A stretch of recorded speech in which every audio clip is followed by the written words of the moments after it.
hey dost, ne güzel yayla.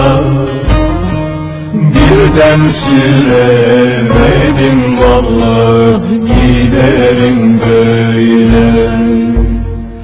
Ala gözlü pirim pirim, sen himmet eyle. Ben de bu yayladan hey dost, şaha giderim. Ala gözlü pirim pirim, sen himmet eyle.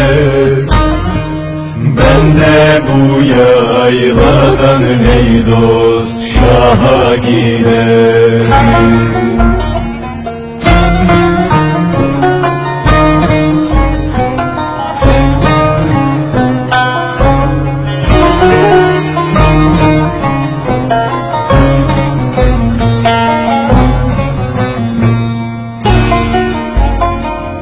Eğer ben hey dost, bostan olursam, şu halkın diline hey dost, destan olursam, kara toprak senden üstün olursam, ben de bu yayladan hey dost, şaha giderim.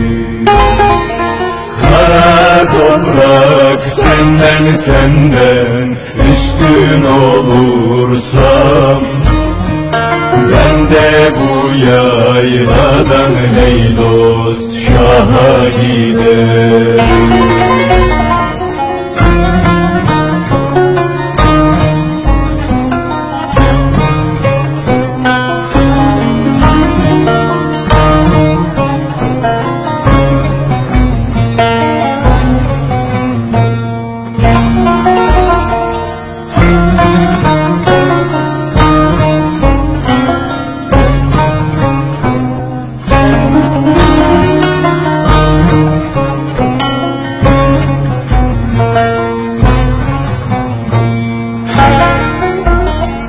Alınmış abdestim hey dost, aldırırlarsa,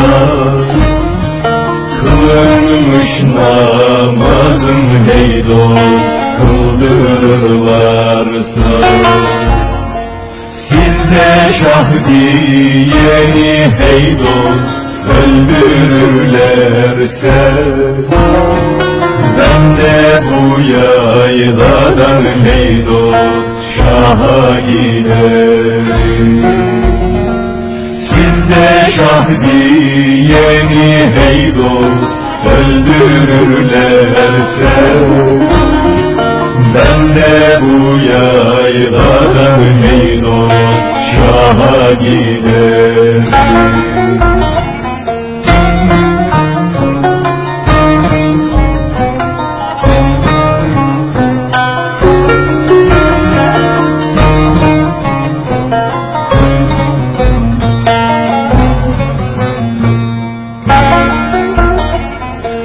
Sultan Abdalım hey dost, dünya durmaz.